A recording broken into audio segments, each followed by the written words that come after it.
জমির দলিল আছে কিন্তু নামজারি নেই। নতুন যে ভূমি বিডিএস জরিপ আসছে সেই বিডিএস জরিপে এই সকল মালিকদের কি হবে? আসুন আজকে আমরা এই জটিল বিষয়টি নিয়েই আলোচনা করি।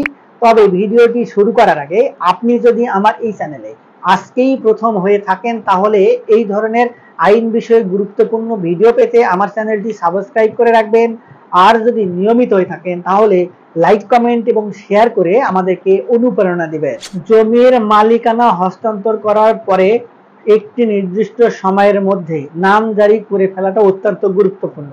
তাছাড়া আপনার জমির মালিকানা নিশ্চিত হয়তো হবে কিন্তু সরকারিভাবে আপনার নামে ওই সম্পত্তিটি কিন্তু কখনোই লিপিবদ্ধ হবে না। অর্থাৎ দলিল হচ্ছে আপনার স্থানীয়ভাবে কোনো সম্পত্তি হস্তান্তরের একটি মাধ্যম এবং এই দলিলের বলেই কিন্তু পরবর্তীতে আপনার নামজারি করতে হবে এবং এই নামজারিটি হচ্ছে সরকারি নথিভুক্ত মালিকানা হস্তান্তরের একটি মাধ্যম। এখন ধরুন আপনি জমি ক্রয় করেছেন কিন্তু কোনো একটি কারণে জমির নামজারি করতে পারেন নাই। পরবর্তীতে যদি আগের মালিক অর্থাৎ পূর্বের মালিক এসে কোনোভাবে সেই সম্পত্তিটি আবার ভোগ দখল করার চেষ্টা করে তখন কিন্তু আপনি ওই সম্পত্তিটি অত সহজে আর ভোগ দখল করতে পারবেন না। কেননা জাল দলিল, ভুয়া দলিল এগুলোর বিষয়ে সম্পর্কিত মামলা কিন্তু আদালতে অনেক রয়েছে। প্রায় 60% মামলা কিন্তু জমি জমা সংক্রান্ত বিরোধের জন্যই এই আদালতগুলোতে রয়েছে এবং এই সমস্যার সমাধান নিরসন কিন্তু অনেক জটিল ব্যাপার, অনেক সময় সাপেক্ষ ব্যাপার। তাই নামজারি না করে সম্পত্তি ভোগ দখল করে যাওয়া কিন্তু একটি বোকামি ছাড়া আর কোনো কিছুই নাই। অনেক ক্ষেত্রেই দেখা যায় যে অনেক ব্যক্তি নামজারি করতে গিয়ে নানান হয়রানির শিকার হয়। নামজারি করতে গিয়ে অনেক অর্থ প্রদান করতে হবে, এই জন্য নামজারি না করে কিংবা আপনার কোনো প্রসেসেই তিনি নামজারির প্রক্রিয়ায় যেতে পারছেন না, যার কারণে দীর্ঘদিন ধরে সম্পত্তি ভোগ দখল করছেন এবং সেই সম্পত্তির অনুকূলে তিনি লিগেল ওয়েতে খাজনা তারপরে খারিজ এগুলো করার চেষ্টা করেন। এখন দেখা যাচ্ছে যে একজন ব্যক্তি তার নামে খাজনা পরিশোধ করছেন ঠিকই নামজারি না করে, কিন্তু তিনি যদি হয়ে থাকেন মকবুল হোসাইন, তিনি তার নামে রশিদে মকবুল হোসাইন নামে খাজনা দিয়ে যাচ্ছেন, কিন্তু তিনি কিন্তু এই বিষয়টি অত গভীরভাবে লক্ষ্য করেন না যে জমির আগের মালিক ছিল শফিক সাহেব।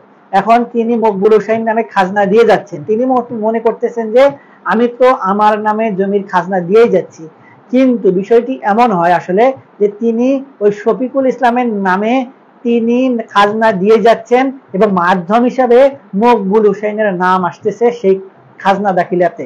এখন বিষয়টি যদি এমন হয় যে আপনি আগের মালিকের নামে খাজনা দিয়েই যাচ্ছেন, শুধুমাত্র আপনি হচ্ছেন মাধ্যম, তাহলে পরবর্তীতে যখন জমি জমা সংক্রান্ত কোনো সমস্যা আসবে তখন কিন্তু এই বিষয়টি প্রমাণ করতে গেলে আগের মালিক কিন্তু ওই বেনিফিটটা নেওয়ার চেষ্টা করতে পারেন, কিংবা আপনি যতদিন ধরে খাজনা দিবেন ততদিন পর্যন্ত কিন্তু ওই শফিকুল ইসলামের নামেই আপনার খাজনা জমা হতে থাকবে।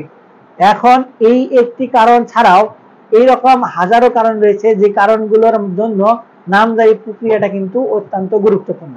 এখন যে বিডিএস ভূমি জরিপ আসছে সেই বিডিএস ভূমি জরিপে স্পেসিফিক ভাবে কিন্তু বলে দেওয়া হয়েছে যে আপনার দলিল ছাড়াও কিছু কিছু স্পেশাল গ্রাউন্ডে শুধুমাত্র রেকর্ডের বলে মালিকের নাম অন্তর্ভুক্ত করে দেওয়া হবে। এখন আপনার কাছে দলিল আছে কিন্তু আপনার নামে নামজারি নেই, তারপরেও আপনি সেই জমিতে আপনার নামে নামজারি করে নিতে পারবেন যদি আপনার কাছে লিগেল গ্রাউন্ড থাকে এবং প্রমাণ করতে আপনি সক্ষম হন যে সম্পত্তিটির অরিজিনাল মালিক আপনি। এখন নামজারি করতে গেলে সরকারের কাছে কিছু তো না ডকুমেন্ট থাকে। এখন সেই সম্পত্তিটি যদি আপনার হয় যেটি আপনি নামজারি করেন নাই এবং ওই জমিটি যদি নামজারি প্রক্রিয়া আসে, যখন আপনি আপনার ডকুমেন্টগুলো উপস্থাপন করবেন তখন ওই তথ্যগুলো ঠিক আছে কিনা সেগুলো যাচাই বাছাই করার জন্য কিন্তু আপনার বিডিএস জরিপে চলমান কর্মকর্তারা তাদের কাছে যে সকল ডকুমেন্ট রয়েছে সেই সকল ডকুমেন্টও কিন্তু সামনে নিয়ে এসে প্রমাণ করবেন কিংবা খতিয়ে দেখার চেষ্টা করবেন। এখন সেই সকল কোড ডকুমেন্ট যদি নিয়ে এসে দেখে যে আপনার জমি দলিলের নাম হচ্ছে মকবুল হোসাইনের কিন্তু আপনার নামজারি রয়েছে শফিকুল ইসলামের নামে, তাহলে নিশ্চয়ই শফিকুল ইসলামের নামেই তারা নামজারি করে দেওয়ার চেষ্টা করবে। এখন যদি সেই শফিকুল ইসলাম কিংবা তার উত্তরাধিকারীরা এসে কোনোভাবে দাবি করে যে এই দলিলটি ভুয়া, এখন আমাদের পিতার নামে যেহেতু নামজারি রয়েছে, রেকর্ড রয়েছে, খতিয়ান রয়েছে, সেহেতু এই সম্পত্তিটি আমাদের, সেক্ষেত্রে কিন্তু ভূমি রেকর্ডীয় কর্মকর্তারা কিন্তু তাদের নামে নামজারি করে দিতে পারে। যদি কোনো ক্ষেত্রে উত্তরাধিকারী কিংবা শফিকুল ইসলাম নিজে এসে বলে যে সম্পত্তিটি আমি বিক্রি করে দিয়েছিলাম কিন্তু কোনোভাবে তিনি হয়তো নামজারি করতে পারেন নাই, সেক্ষেত্রে হয়তো আপনাদের সুযোগ থাকবে। কিংবা যদি কোনো ক্ষেত্রে সেই সকল উত্তরাধিকারীর কোনো খোঁজ না পাওয়া যায় এবং আপনার দলিলটি পুঙ্খানু বিশ্লেষণ করে ইউনিয়ন সাব রেজিস্ট্রি অফিস কিংবা আপনার ভূমি ও মন্ত্রণালয় অধীনস্থ যে ভূমি অফিসগুলো রয়েছে সেগুলোর মাধ্যমে আপনি প্রমাণ করতে পারেন যে আপনি এই সম্পত্তিটি দীর্ঘদিন ধরে ক্রয় সূত্রে কিংবা যে কোনো দলিল বলে ভোগ দখল করছেন, সেক্ষেত্রে শুধুমাত্র আপনার এই জমিটি কিন্তু আপনার নামে নামজারি করে দেওয়া হবে। তাই এই যে একটি সমস্যা, নামজারি সংক্রান্ত সমস্যা, এই সমস্যাটি দ্রুত সমাধান করার চেষ্টা করাই বেটার। যদি পরবর্তীতে কোনো ঝামেলা হয়, নতুন যে বিডিএর জরিপ আসছে সেই জরিপের অনুযায়ী এই বিষয়গুলোকে কিন্তু অত্যন্ত গুরুত্ব সহকারে দেখার সিদ্ধান্ত নিয়েছে। ভূমি মন্ত্রী ইতিমধ্যে বলে দিয়েছেন যে আপনার যে সকল ডকুমেন্ট থাকে ভূমি সংবলিত, সেই সকল ডকুমেন্ট যদি কারো কোনো ঝামেলা থেকে থাকে তাহলে ভূমি জরিপ চলাকালীন অবস্থায় এগুলো সমাধান করতে গেলে কিন্তু অনেক জটিলতার সামনে আসতে পারে। তাই যতদিন পর্যন্ত ভূমি জরিপ আসে নাই তার আগেই এই ধরনের সমস্যা যদি কারো থেকে থাকে তাহলে সেগুলো সমাধান করে দেওয়ার চেষ্টা করুন কিংবা সমাধান করার চেষ্টা করুন। এবং বর্তমানে আপনার এই যে নামজারি প্রক্রিয়া এটাকে কিন্তু ডিজিটালাইজ করা হয়েছে। অনলাইনে আবেদনের মাধ্যমে কিন্তু আপনার যে ভূমিতে নতুন মালিকের নামে নামজারি সেটার ব্যবস্থা করে দেওয়া হয়েছে। তাই সেই প্রক্রিয়াটাকে ফলো করে তারপরে আপনার এই বিষয়গুলো সমাধান করার চেষ্টা করুন। তাছাড়া কিন্তু পরবর্তীতে আপনার এই যে ভূমি সংক্রান্ত সমস্যা আপনার নামে নামজারি হয় নাই, তখন কিন্তু পরবর্তীতে আপনার আদালতে মোকদ্দমা দায়ের করতে হইতে পারে। এখন এই যে ভূমি সার্ভে ট্রাইব্যুনাল রয়েছে সেখানেও কিন্তু মামলা করার সুযোগ রয়েছে। তারপরে যদি ভূমি সার্ভে ট্রাইব্যুনাল থেকে আপনার মামলা করে আপনার নামে নামজারি করার সুযোগ না পান তাহলে পরবর্তীতে আদালতে কিন্তু একজন ভালো আইনজীবীর পরামর্শ নিয়ে তাদের সহযোগিতা নিয়ে আপনি আদালতে শরণাপন্ন হয়ে তারপরে এই যে নামজারি প্রক্রিয়ার জন্য রেকর্ডীয় সংশোধনের মামলা করতে হবে। তখন এই বিষয়গুলো কিন্তু অনেক জটিল হয়ে যায়, আদালতে দৌড়াদৌড়ি করতে হয়।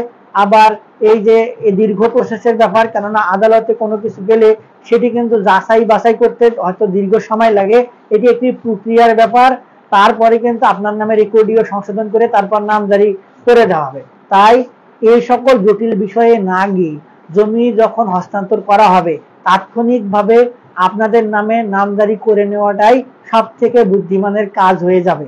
তারপরেও যদি আপনারা এগুলো করতে না পারেন তাহলে পরবর্তীতে কিন্তু নানান ধরনের এই যে ঝামেলা ফাসাদ আপনার ঘাড়ে এসে চাপবে, এটি বাস্তবিকভাবে কিন্তু আমরা স্বচক্ষে দেখতে পাচ্ছি। আর এই সকল বিষয় নিয়ে যদি আপনারা কোনো দ্বিধাদ্বন্দ্বে পড়ে থাকেন কিংবা কিভাবে করবেন, কিভাবে এই বিষয়গুলো সমাধান করবেন, কিংবা ইতিমধ্যে যদি এই ধরনের সমস্যার মধ্যে আপনারা পড়ে থাকেন তাহলে একজন বিজ্ঞ আইনজীবীর পরামর্শ নিয়ে তাদের পরামর্শ মোতাবেক পরবর্তী পদক্ষেপ গ্রহণ করাটাই আপনার জন্য বুদ্ধিমানের কাজ হবে। তাছাড়া এই ধরনের বিষয় নিয়ে আরো যদি আপনারা বিস্তারিত কোনো কিছু দরকার পড়ে থাকে, জানার দরকার পড়ে থাকে, কিংবা এই সকল বিষয় যদি আমাদের থেকে কোনো সহযোগিতা নিয়ে সমাধান করার জন্য আপনি উদ্যোগ নিতে চান তাহলে আমাদের ভিডিওর নিচে কমেন্ট বক্স রয়েছে, সেখানে কমেন্টস করবেন, আমরা আপনাদের সঙ্গে যোগাযোগ করার চেষ্টা করব। আজকে এ পর্যন্তই, দেখা হবে সামনে নতুন কোনো ভিডিওতে। ততদিন পর্যন্ত ভালো থাকবেন, ধন্যবাদ।